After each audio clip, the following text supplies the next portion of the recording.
The United States is once again reshaping its trade policy. On April 2nd, President Trump announced sweeping tariff reforms. So will this be Economic Liberation Day for the US? Or will it bring on the Trump Slump? Stay tuned to find out.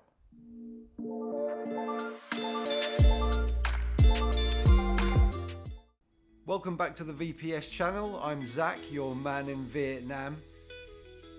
This week, Trump announced sweeping tariffs based on what he claimed were each foreign country's tariffs against US goods. Hence, the tariffs have been termed reciprocal. So basically, Trump is claiming that foreign nations impose certain tariffs on America and America must retaliate. But there's a catch. The figures used to justify these tariffs are based on seemingly dubious calculations. A trade deficit is not a tariff, yet the new tariff justification divides the trade deficit by total imports to claim an equivalent tariff rate. This was apparently first discovered by a member of X named Orthonormalist when he tweeted on April 3rd that he'd cracked the code. If we follow this approach, Vietnam, with a trade surplus of over $130 billion with the US, would supposedly have tariffs imposed on US goods exceeding 90%. Here's how we think that number was worked out. Vietnam's exports to the US are $136.6 billion. Vietnam's imports from the US are just $13.1 billion. So the trade deficit is $123.5 billion. Now, the tariff rate claimed of Vietnam against US goods is 90%, which we can only assume was calculated as their trade deficit divided by their total exports. Other members of the economic community have confirmed that this formula works virtually across the board for the other countries. Trump said he's being generous and giving all countries a 50% discounted reciprocal tariff. So Vietnam would get 46% should the plan go ahead and remain in force. But the reality? Vietnam's actual average tariff against the US and its goods is closer to 5%, according to WTO data, a far cry from the claimed 90%. This method isn't just misleading, it's completely detached from how tariffs actually work. Trade agreements, not trade balances, dictate tariff rates. Vietnam's tariffs are structured under various agreements, including its commitments under the WTO and bilateral deals with the US and other countries. Beyond tariffs, there are non-tariff barriers, such as regulations and quotas that this calculation completely ignores.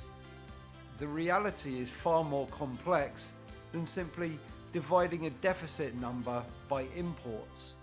A trade deficit doesn't mean a country is cheating the US. Vietnam exports far more to America than it imports, but that's a reflection of economic specialization.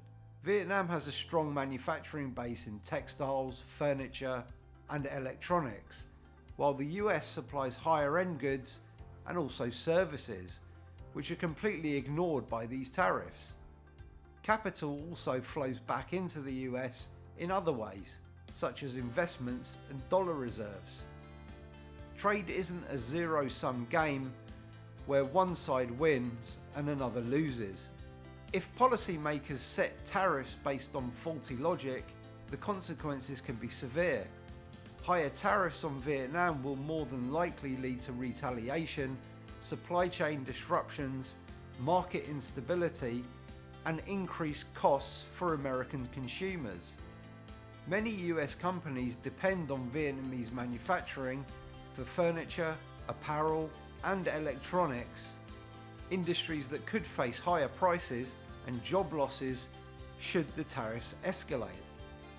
When misleading statistics are presented as fact, trust in economic policy making erodes. If the US uses this flawed logic to justify tariffs against Vietnam, What stops other countries from adopting equally arbitrary trade measures? Serious trade policy requires real data, not manipulated numbers. Much of American media reacted with sheer disbelief at these tariff numbers, and the markets tanked across the board. Although obvious political biases remain in the media, the markets can be relied upon to give us a decent look at the way economics are heading. Many analysts are saying these policies will be adapted or scrapped in the very near future, or even not imposed at all. They see this as bully tactics, with Trump leveraging dubious tariff numbers as a short-term negotiation chip rather than a long-term plan to bring manufacturing back to America, a plan most experts see as completely untenable. In summary, Vietnam's example shows the flaws in this tariff approach. Trade policy should be based on facts, not math tricks. If the US wants to build a stronger economy, they must base decisions on real data and fair agreements, not misleading calculations. What do you think about these new tariffs? Should trade deficits dictate policy? Let us know in the comments below. And don't forget to like and subscribe to stay informed on future global trade issues. See you in the next one.